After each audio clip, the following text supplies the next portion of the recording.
Well, I've got calories out of bound. I want you to pick up and swallow what I'm putting down. Because I love you more and more every time I feed you. I check out the smile if you don't believe me. Or stop on by like on a Saturday in the morning. Yeah, that's when I collect my pay. In the form of all your gorgeous faces and your attitudes full of gratitude. There's no platitude when it comes to daddy. These are the best carrots I've ever tasted. And I'm trading with my buddies, turning turnip into wine, some tomatoes for a bit of swine. Got better than change for the music man. Big old bag of groceries I'm going to put into his hands.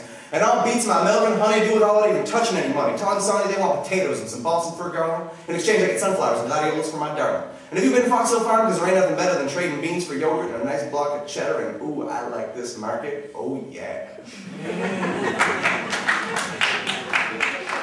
Now as the years go by and I watch little ones grow, I am fully aware that the product of this passion is actually becoming their blood and their bones.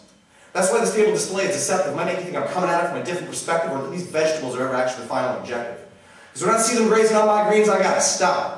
And I realize that children are the livestock that I'm raising up. So if this sweat should one day be tears of joy in their eyes, then I'll know that that which has been said by these lips will have been done by these hands. First step in the completion of a full circle master plan to give a little something back to you folks in this land. But before I go on, there's something I want you to fully understand. See, in this profession of mine, there's some trouble brewing. Most of the soil in this valley is really pretty much ruined. Average age for a grower is about 65. Last 20 years, far more have died than arrived. And like soil into sand, there's a serious erosion of the old-time knowledge we're soon going to need to work this land. And just when you thought there couldn't be any more harm, guess what? They're telling their children that they should run from the farm. Don't want their kid turned out like some martyr agricultural hero when the collective farm earnings for this province last year was officially zero. So, if the stakes were high, would you play hearts or would you play minds? Because if you did, then I'd see yours and I'd raise your mind. And my compatriots and I would stand here before you at the ready. Pupils of the good life, third-generation soldiers of the soil, soon to go forth as the masters of preservation, last line of defense against total onslaught of agricultural assimilation and devastation, protecting against an impending cultural devolution, grassroots, laying the foundation for the next economic, social, political, and gender revolution. And I want you all, right here and right now, to say, we're rising up. We're rising up. Okay, that was good, but not quite good enough for what we've got going on. I want you all, right here and right now, to say, we're rising up. We're rising up.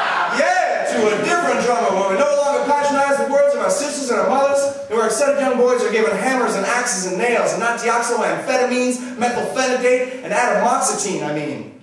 Oh my God. And where young girls are given that which isn't my place to say.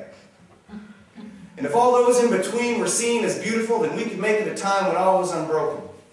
And we could sit in kitchens together with breakfast just sweet enough to know our neighbors, but not so much that it ruins the porridge, unmolested by the industrial grit that rots us from the outside to in, with relationships made aware of, in spite of, and deepened by the test of time, and being made by those who know more than us, we would revel in these shouts of joy. And if we marry these bodies and souls with that which lies beneath our toes, and these backs and fields tired could be laid down to ride, and I'm stretching out these chests, we'd be pushing up sun-kissed and delicious, every blade of us, on top of these roots and underneath these ribs.